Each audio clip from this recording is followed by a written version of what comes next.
Hélène de Vallombreuse, bonjour. Bonjour. Alors vous travaillez avec les perroquets, vous faites de la médiation animale avec les perroquets, mais au départ vous venez du cirque, vous pouvez nous expliquer votre parcours? Moi c'était une formation à l'école de cirque d'Annie Fratellini et puis j'ai commencé à travailler avec les oiseaux dans le spectacle avec des numéros classiques jusqu'au jour où j'ai rencontré le groupe SOS avec qui ils m'ont demandé de présenter, de faire travailler les jeunes pour le spectacle de fin, enfin pour les portes ouvertes surtout. Et j'ai commencé à travailler avec ces jeunes en difficulté et j'ai découvert la médiation animale. Le trapèze, ça ne les intéressait pas du tout parce qu'ils étaient en échec.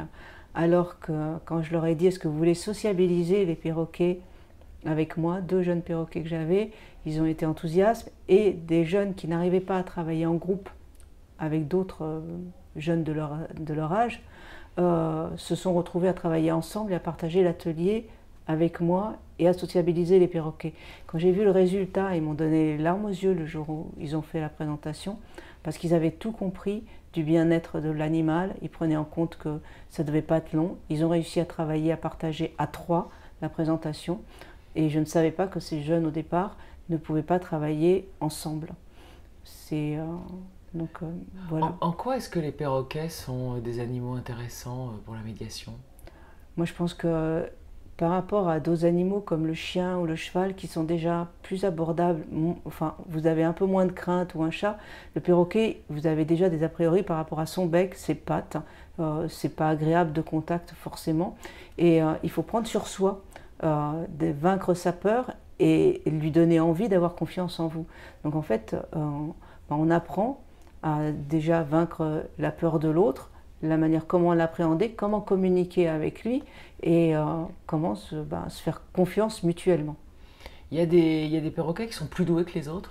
Moi je pense qu'il y a des individus qui sont plus doués que les autres, que ce soit en humain, animal ou pas. Il y a des individus qui vont vouloir avoir cette envie de communiquer avec d'autres. Comme là je travaille avec des autistes, forcément ils n'ont pas forcément envie de communiquer. Comment est-ce que vous allez développer cette envie de communiquer? Et puis s'ils n'en ont pas envie, c'est pas grave. Pourquoi ils devraient tous communiquer les uns avec les autres? Laissons les gens vivre comme ils en ont envie et comme ils peuvent, et pas de porter de jugement. On dit toujours que les perroquets sont remarquablement intelligents. Là, vous le voyez vraiment en médiation? Parfaitement. Parce que si vous venez voir les perroquets chez moi, que vous êtes un individu lambda, que vous rentrez sans... comme ça, vous voulez aller tout de suite aller les prendre et tout, les toucher, ils vont vous remarquer. Enfin, ils vont vous faire remarquer qu'ils ne veulent pas. Alors qu'avec les enfants, les perroquets le font délicatement, repoussent avec le bec, mais jamais, non, ils n'en ont jamais pincé. Mais ils peuvent moins me pincer si je fais une erreur, parce qu'ils seront moins tolérants avec moi de mes maladresses qu'avec des personnes en difficulté. Comment ça se passe une séance? Vous avez un enfant, un autiste ou un enfant en difficulté, un peu violent? Vous faites quoi? Alors ça se passe comment? On fait connaissance. On regarde, si c'est la première fois, je vais lui parler, je vais lui présenter le perroquet, je vais présenter le perroquet à l'enfant, et puis il va me poser des questions, et en fonction de comment il se comporte, on va pouvoir aller le toucher, le poser, voir si le perroquet veut bien mettre la main sur sa patte sur sa main, si l'enfant veut bien, si déjà il n'a pas une appréhension par rapport au toucher, et puis après les relations, est-ce que l'oiseau va aller de lui-même vers l'enfant, ou est-ce que l'enfant va y aller, comment ils vont se regarder. Je lui dis, là il rougit, est-ce qu'il est intimidé, mais parfois il peut rougir de bonheur, après il va avoir les plumes qui vont se gonfler, est-ce que c'est gentil, est-ce que c'est parce qu'il veut t'impressionner? Voilà, c'est apprendre à détecter au regard. On dit un animal, un perroquet, un oiseau, tu vois pas l'expression. Mais moi au départ je vous aurais dit la même chose il y a 30 ans, je dis je vois pas, maintenant je vois très bien, je découvre, et c'est des petites choses qui se font avec le temps et l'observation, et prendre le temps. Et donc vos perroquets, alors vous en avez une dizaine, c'est quoi? Ils ne travaillent pas tous avec les enfants, je ne les emmène pas tous parce qu'ils n'ont pas tous envie de voyager, donc je regarde en fonction si les séances se passent chez moi ou en extérieur, et j'arrive avec mes animaux et je vois qui veut travailler avec qui. Et comment vous faites pour leur offrir une vie, un minimum, une vie de perroquet?